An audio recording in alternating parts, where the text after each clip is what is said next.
Hello, my name is Jedediah Bigler. I'm a student at Sonoran Desert Institute. Thank you for continuing this journey with me as I go throughout this course. This is FTH 202 Revolvers, Week 4 assignment. As we start this assignment, to give you the pertinent information here, my name is Jedediah Bigler, FTH 202 Revolvers, assignment 4, and this is the June 28th, 2024. I'm going to go ahead and begin and show you that the revolver in itself is empty and unloaded, and there is no live ammunition in this video. As normal, you will see the tools that I use. I have punches, magnets, toothpickers, flathead screwdriver, hammer, tweezers, needle nose pliers, and my armament tool. Jumping down to number 6, identifying the high spots on each of the components. And what I found was the frame had some high parts from the CNC, the machining marks and everything. And I didn't notice anything on the side plates, the cylinder stop, the hand, the hammer, or the double action sears. They all seemed to be good. They all seemed to be wearing evenly, and there was no high points. It was across the board. But these were all marks that were left by the machining. Just to show you that I did move on, and I started filing down with the small files set that we received. Started filing down and working these parts, the frame in itself, to smooth everything out. And continuing on with the ceramic files, I chose this one and it smoothed everything out just fine, showing you that I was able to smooth the frame out, getting rid of all the machined parts, the machined markings, smoothing it all out. After that, I went ahead and used the materials that were sent for this course, the bluing, the true blue, and the CLP to stop the blue from continuing on. You'll see this is what I used. I used the true blue, and then I used CLP to stop the true blue from continuing.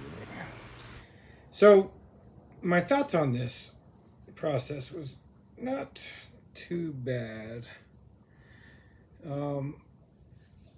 First, the baseline trigger pull measurement. That was pretty fun. I clamped it in. I did a short video. Everything I did a short video for it, and I was able to call out. So in single action, I enjoyed doing it. I did it in single action. I got 5 2/3. I kept calling out 5 2/3, but that ended up being 5.66 pounds of pressure in single action. That's what it averaged out to. And then on the double action, it came out to 11.66 pounds. And then that was fun times. But really, my thoughts on this is there's a lot of work to be done. There's a lot of fine tuning. There's a lot of like getting in there and looking real close and everything, just to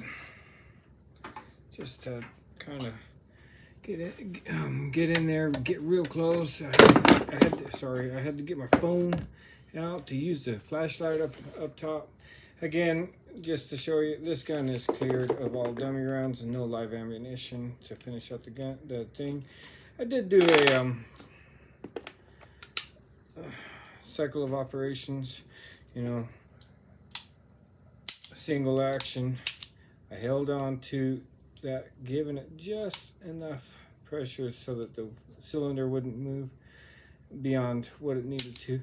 And then I did the three cylinders, and I loaded up the dummy rounds, and it was fun. I think the funnest part was getting in there and getting rid of all the CNC marks, all the machining marks inside the frame in itself. I didn't notice any high risers or any high points in the gun in itself. There wasn't really much to go off of. If it was a customer's job, I think I would get a magnifying glass out, look real close, get a new light and everything. But again, the functions check, single action, double action, just to verify it. Single action, giving the wagon wheel in itself some pressure. So I don't know if I like leaving the dummy rounds in or taking them out, but I do like keeping the gun in the hand safe that's right here on the workbench while I'm away. Sometimes my kids come into the shop, sometimes they don't. I prefer, and I've told them not to get into this work area. So, but really, I really enjoyed this. It's been fun. So I wouldn't really, not much you can do to make the process smoother except time and proven points where, like, if I was doing this for a living, if this was my actual day-to-day job, I think I'd become more of an expert in it instead of just kind of like, all right, I got to do this. Let me do it a few times. Let me take this thing apart. Let me do this. Let me do that. You know, let me put it back together, take it apart, put it back together, figure out the inner parts of it, the outer parts of it. How's everything work? Let me see how it all takes place. For me, what's making this process more smooth is repetition. Um, Will it be the same on each gun? It can be.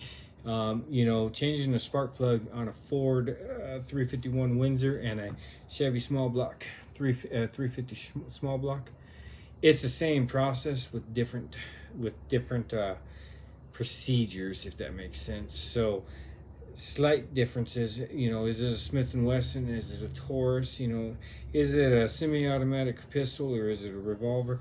If you're smoothing out high points, if you're getting rid of rough points, if you're changing out triggers, if you're changing out hammers, if you're changing out barrels in themselves, you know, the procedures are all the same procedure, just different to each gun. You know, so it's over time. I think everything will become smoother in the end.